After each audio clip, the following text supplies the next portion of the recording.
अच्छा, जब भी हम फंडामेंटल राइट्स यानी हमारे मौलिक अधिकारों की बात करते हैं तो दिमाग में क्या आता है? Right to equality, right to freedom, यही सब, है ना? और ये बिल्कुल सही भी है। पर कभी ये सोचा है कि इन सारे अधिकारों की असली ताकत, इनकी जड़ें कहाँ हैं? वो कौन सी नींव है जिस पर ये पूरी इमारत टिकी है? इसका जवाब संविधान के दो बहुत ही जरूरी पर अक्सर नजरअंदाज किए जाने वाले आर्टिकल्स में छिपा है, आर्टिकल 12 और आर्टिकल 13। तो चलिए आज इन्हीं की कहानी को समझते हैं। तो ये सारे फंडामेंटल राइट्स हमारे पास हैं, पर एक मिनट, ये हमें प्रोटेक्ट किससे करते हैं? आखिर वो कौन है जिसके खिलाफ ये अधिकार एक शील्ड की तरह, एक ढाल की तरह खड़े होते हैं? इस एक सवाल का जवाब हमारे संविधान का पूरा मकसद खोल कर रख देता है। तो चलिए इस पहेली को सुलझाते हैं। देखिए, संविधान बनाने वाले बहुत दूर की सोचते थे। उन्हें पता था कि आम नागरिकों के अधिकारों के लिए सबसे बड़ा खतरा कौन हो सकता है, और इसीलिए उन्होंने एक शब्द को पकड़ा और उसे डिफाइन किया, द स्टेट, यानी राज्य। आर्टिकल 12 हमें इसी स्टेट की पहचान कराता है। तो ये स्टेट है क्या आखिर? एकदम सिंपल भाषा में समझे तो ये सरकार है, और सरकार के कंट्रोल में चलने वाली कोई भी बॉडी, कोई भी संस्था।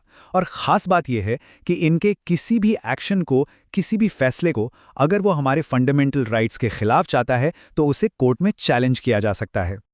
और जरा देखिए इसका दायरा कितना बड़ा है। इसमें कौन कौन आता है? सेंट्रल गवर्नमेंट और पार्लियामेंट हैं, सारी स्टेट गवर्नमेंट्स और उनकी विधानसभाएं वो भी हैं, फिर नगरपालिकाएं, पंचायतें मतलब लोकल लेवल की बॉडीज वो भी आ गईं, और फिर आता है वो हिस्सा जो सबसे इंटरेस्टिंग है, अदर अथॉरिटीज यानी अन्य प्राधिकरण। ये जो आखिरी वाला है ना, अदर अथॉरिटीज, यही यही असली गेम चेंजर है।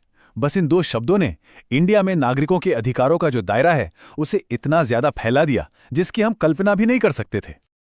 और इसको असली पावर किसने दी? हमारे सुप्रीम कोर्ट ने। समय समय पर अपने फैसलों से कोर्ट ने साफ किया कि भाई अदर अथॉरिटीज का मतलब सिर्फ छोटी मोटी संस्थाएं नहीं हैं। इसमें इलेक्ट्रिसिटी बोर्ड आएंगे, यूनिवर्सिटीज आएंगी, LIC, ONGC, सेल जैसी बड़ी बड़ी सरकारी कंपनियां भी आएंगी। और तो और कुछ मामलों में तो वो प्राइवेट बॉडीज भी आ सकती हैं जो पब्लिक फंक्शन कर रही हैं।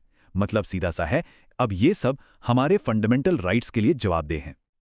ओके, तो अब ये तो पता चल गया कि वो पावरफुल प्लेयर कौन है, यानी द स्टेट। अब बात करते हैं उस शील्ड की, उस असली कवच की जो हमें बचाता है। और वो कवच है आर्टिकल 13। आप ऐसे समझ लीजिए, अगर आर्टिकल 12 ने विलन की पहचान कराई, तो आर्टिकल 13 वो सुपर पावर है जिससे हम लड़ते हैं। आर्टिकल 13 की बात ना बहुत सीधी और बहुत पावरफुल है। ये कहता है कि कोई भी कानून, आई रिपीट, कोई भी कानून फंडामेंटल राइट्स से ऊपर नहीं हो सकता। बस, फुल स्टॉप। ये एक लक्ष्मण रेखा है जिसे स्टेट कभी भी किसी भी हाल में पार नहीं कर सकता। और ये प्रोटेक्शन डबल लेयर वाली है। कैसे? पहली लेयर ये पास्ट को देखती है। ये कहती है कि संविधान के आने से पहले के जो भी कानून थे, मतलब अंग्रेजों के टाइम के, अगर वो हमारे फंडामेंटल राइट से टकराते हैं तो वो वहीं खत्म हो जाएंगे। और दूसरी लेयर वो फ्यूचर को सिक्योर करती है। ये कहती है कि स्टेट आगे भी ऐसा कोई कानून बना ही नहीं सकता जो हमारे इन राइट्स को कम करे या हमसे छीने। पर सवाल यह है कि ये सब सिर्फ कागज पर तो नहीं है। बिल्कुल नहीं। आर्टिकल 13 सिर्फ एक रूल नहीं है, ये हमारी जुडिशरी को, हमारी अदालतों को एक जबरदस्त पावर देता है। एक ऐसी पावर जो इस रूल को असलियत बनाती है, और उस पावर का नाम है जुडिशियल रिव्यू। तो ये जुडिशियल रिव्यू है क्या? इसका मतलब ये है कि सुप्रीम कोर्ट और हाई कोर्ट्स पार्लियामेंट या विधानसभा के बनाए किसी भी कानून को चेक कर सकते हैं, उसकी पड़ताल कर सकते हैं। और अगर कोर्ट को लगता है कि ये कानून फंडामेंटल राइट्स की लाइन क्रॉस कर रहा है, तो वो उस कानून को वॉइड यानी रद्द घोषित कर सकते हैं। सच कहूं तो यही वो पावर है जो आर्टिकल 13 को असली दाद देती है, उसे ताकतवर बनाती है। और इस पावर का सबसे बड़ा, सबसे आइकॉनिक एग्जाम्पल हमें मिलता है 1973 के केशवानंद भारती केस में। सुप्रीम कोर्ट ने एक ऐतिहासिक फैसला दिया कि हाँ, पार्लियामेंट संविधान को बदल सकती है, अमेंड कर सकती है, लेकिन उसके बेसिक स्ट्रक्चर को, उसकी आत्मा को हाथ नहीं लगा सकती। ये वो मोमेंट था जब हमारी जुडिशरी ने बता दिया कि नागरिकों के अधिकार सबसे ऊपर हैं। तो चलिए अब इन दोनों पीसेस को एक साथ जोड़ते हैं। देखते हैं कि कैसे आर्टिकल 12 और आर्टिकल 13 मिलकर हमारी आज़ादी की, हमारी लिबर्टी की एक मजबूत नींव तैयार करते हैं। जरा सोचिए, ये सिस्टम कितना ब्रिलियंटली डिजाइन किया गया है।